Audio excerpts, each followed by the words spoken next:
नमस्कार and I welcome to all of you in global lookout. दोस्तों, आज के टाइम पे अगर हम लोग सबसे ज्यादा मुस्लिम पॉपुलेशन वाली कंट्री की बात करें तो ये कंट्री आपको अरेबिया, अफ्रीका या फिर मिडिल ईस्ट में नहीं बल्कि आपको मिलेगी साउथ ईस्ट एशिया में। दरअसल आज के टाइम में वर्ल्ड के टोटल मुस्लिम पॉपुलेशन का अकेला 12.7% भाग रहता है इंडोनेशिया में। इसलिए इसे बिगेस्ट मुस्लिम कंट्री कहा जाता है पॉपुलेशन वाइज। इंडोनेशिया के 87% से ज्यादा लोग मुस्लिम रिलीजन को फॉलो करते हैं और सबसे बड़ा मुस्लिम पॉपुलेशन कंट्री होने के अलावा ये कंट्री लार्जेस्ट आइसलैंड कंट्री भी है।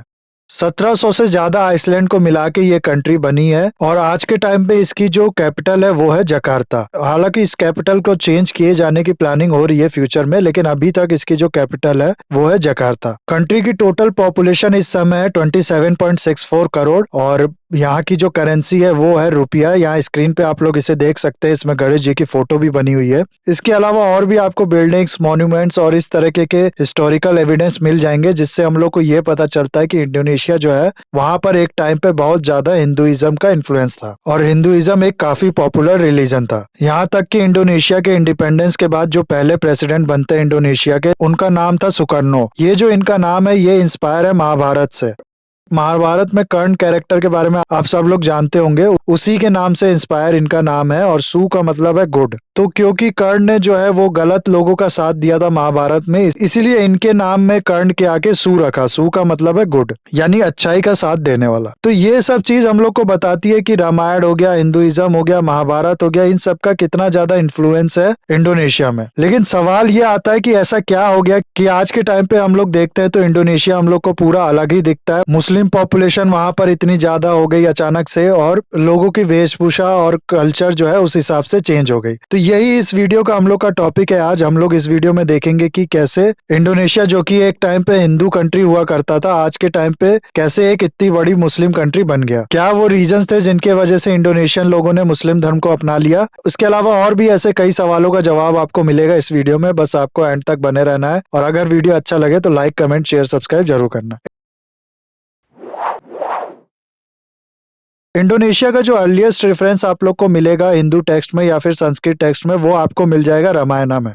अकॉर्डिंग टू रामायण, सुग्रीव जो होते हैं वो अपनी आर्मी भेजते हैं यवन द्वीपा पे सीता माता को ढूंढने के लिए। यवन द्वीपा आज का जो जावा आइसलैंड है उसको कहा जाता था। इसका मेंशन किया गया है रामायण में। इसके बाद कुछ छोटे मोटे ऐसे एविडेंस है जिससे हम लोग को पता चलता है कि एम्पेरर अशोका द ग्रेट के टाइम पे भी थोड़ा बहुत जो कनेक्शन है इंडिया और इंडोनेशिया में वो स्टेब्लिश हुआ था। लेकिन ऐसे एविडेंस बहुत कम है और लगभग ना के बराबर ही है। तो बहुत ज्यादा प्रूफ के साथ इस टाइम पे ऐसा नहीं कहा जा सकता है कि अशोका के टाइम पे इन्फ्लुएंस इंडियन कल्चर का बढ़ना शुरू हुआ था इंडोनेशिया में। लेकिन फर्स्ट सेंचुरी एडी के बाद से कई एविडेंस हम लोग को मिले हैं ऐसे जो इस चीज का प्रूफ देते हैं कि हिंदू सोसाइटी या फिर इंडियन सोसाइटी का इन्फ्लुएंस इस समय तक इंडोनेशिया में फैल चुका था। जैसे कि इंडोनेशिया के पैंथन आइसलैंड में एक गणेश स्टैच्यू मिला है जो कि फर्स्ट सेंचुरी एडी का ही बताया जाता है। इसके बाद अगर हम लोग मेजर इन्फ्लुएंस की स्प्रेड की बात करें इंडियन सोसाइटी का इंडोनेशिया पे, तो ये हम लोग को थर्ड सेंचुरी एडी के बाद ही देखने को मिला है। और इसमें बहुत बड़ा जो रोल रहा है वो रहा है साउथ इंडिया के किंगडम्स का। पल्लवा डायनेस्टी के बारे में आप लोग ने सुना होगा। 275 से लेके 897 एडी तक जो फ्लरिश किया था साउथ इंडिया में, जिसके अंदर आज का आंध्र प्रदेश और तमिलनाडु और इसके आसपास वाला एरिया जो है वो आया करता था। इस टाइम पे कनेक्शन एस्टेब्लिश हुआ इंडिया का और इंडोनेशिया का।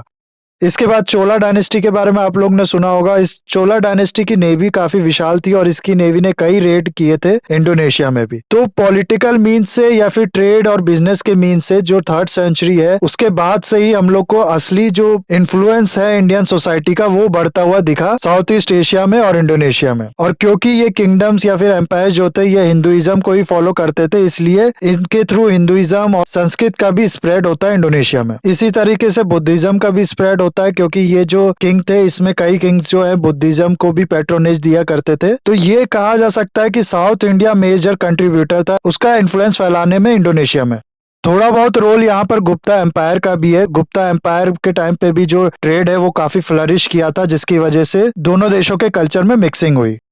गुप्ता एम्पायर का एंड आते आते तक हुआ क्या कि जो वेस्टर्न ट्रेड था वो कम होने लगा और ईस्टर्न ट्रेड जो है वो बढ़ने लगा। और इसका रीजन था कि जो रोमन एम्पायर था वेस्ट में वो फॉल कर गया, कमजोर होने लगा और वहां से डिमांड जो है वो कम आने लगी। इसीलिए ईस्टर्न ट्रेड यानी कि इंडिया और ईरान और बाकी कंट्रीज का चाइना या फिर साउथ ईस्ट एशिया के साथ जो ट्रेड था वो ज्यादा इंपॉर्टेंस गेन करने लगा।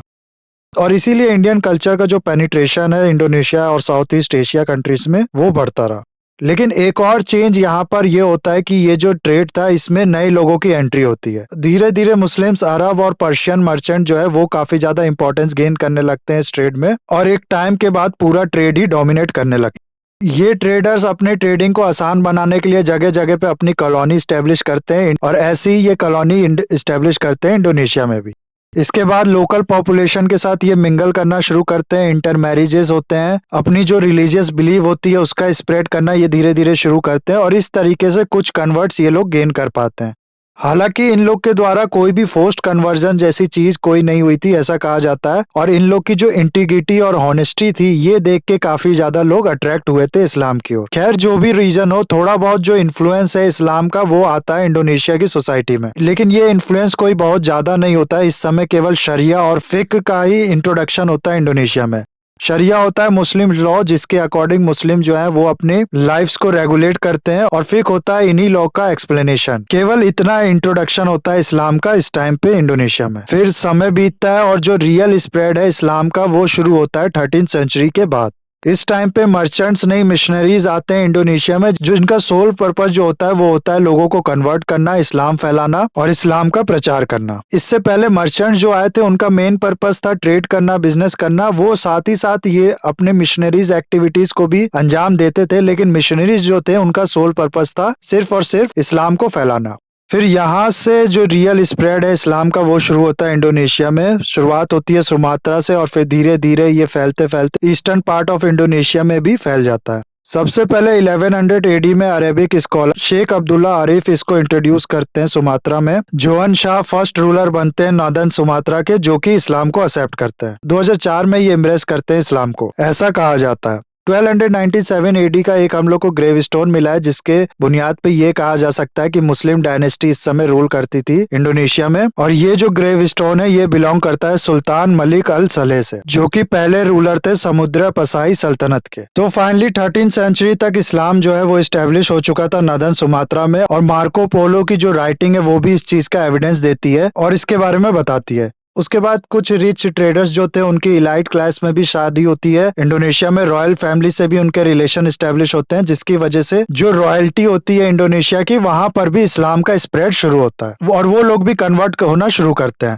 जब वो लोग कन्वर्ट होते हैं तो फिर उनके जो सब्जेक्ट्स हैं वो भी कन्वर्ट होते हैं, और इस तरीके से लार्ज स्केल पे कन्वर्जन होता है इंडोनेशिया में। 14th सेंचुरी आते आते तक पूरा north east Malay, Brunei, south west Philippines, ये पूरा एरिया जो है ये इस्लाम के अंडर आ चुका था, और इस टाइम पे एक आखिरी हिंदू किंगडम बचा हुआ था जिसका नाम था माजापीट किंगडम। 15th सेंचुरी आते आते तक ये भी डिक्लाइन कर जाता है, और इसके रूलर भी जो है इस्लाम कबूल कर लेते हैं। इस टाइम पे चाइना की जो मिंग डायनेस्टी थी वो मलय के मुस्लिम डायनेस्टी को सपोर्ट कर रही होती है, जिसकी वजह से सिस्टमेटिकली ये जो माजापीट किंगडम था इसका डिक्लाइन इंश्योर किया जाता है। और क्योंकि अरेबिया, इंडिया, सुमात्रा और मलय पेनिनसुला के जो मुस्लिम्स थे वो ट्रेड को बहुत ज्यादा डोमिनेट करने लगे थे, इस वजह से जो ट्रेड से भी बेनिफिट मिलता था माजापीट किंगडम को वो भी कम हो गया था, और ये सब रीजन जो है ये कंट्रीब्यूट करती है इस किंगडम के डाउनफॉल में, और जिसके बाद इस्लाम जो है वो पूरी तरीके से फैल जाता है पूरे आर्कीपेलागो पे।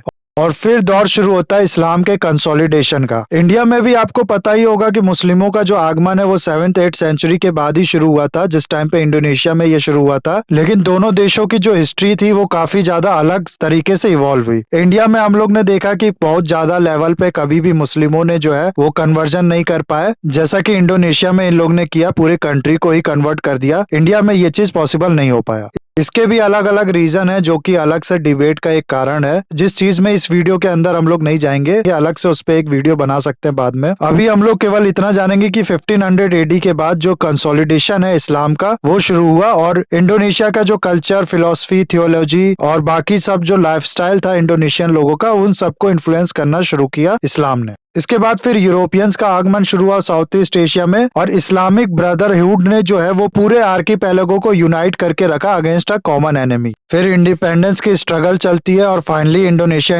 इंडिपेंडेंट भी होता है और इंडोनेशिया के पहले प्रेसिडेंट बनते हैं सुकर्नो, जिनके नाम की जो कहानी है वो मैंने आपको अभी ऑलरेडी बताई दिया इसी वीडियो में। ये सुकर्नो जो थे ये थोड़ा फेवरेबल थे अपने अपने यानी इंडोनेशिया के कल्चर को लेके, इंडोनेशिया की हिस्ट्री को लेके, लेकिन कई ऐसे ऑर्गेनाइजेशन भी है इंडोनेशिया में आज के टाइम पे जो कि हार्डकोर इस्लाम थियोलॉजी जो है उसको उसमें बिलीव रखते हैं, उसको स्प्रेड करना चाहते हैं और एक स्ट्रिक्ट शरिया लॉ एस्टेब्लिश करना चाहते हैं। तो दोनों तरह के लोग हैं आज के टाइम पे इंडोनेशिया में। और ये जो सुकर्नो है इनकी डॉटर सुकमवती सुकर्नो पुत्री ने लास्ट ईयर ही हिंदुइज्म को एम्ब्रेस किया है। तो कहने का मतलब ये है कि इंडोनेशिया में आज के टाइम पे दोनों तरह के बिलीव रखने वाले लोग हैं। वो लोग जो कि अपनी हिस्ट्री पे जाना चाहते हैं और उनका जो कल्चर था पुराना जो कि हिंदुइज्म से बहुत ज्यादा इन्फ्लुएंस था, बुद्धिज्म से बहुत ज्यादा इन्फ्लुएंस था, उसको एम्ब्रेस करना चाहते हैं। और कुछ लोग ऐसे हैं जो कि ये सब को भुला के इस्लाम जिस चीज की इजाजत देता है या फिर हार्डकोर इस्लाम जो है उसके प्रैक्टिस को कंटिन्यू रखना चाहते हैं। और यहाँ फिर एक स्टोरी निकल के आती है एक प्रीस्ट की जिसका नाम था सबदो पालोन। ये मजापीठ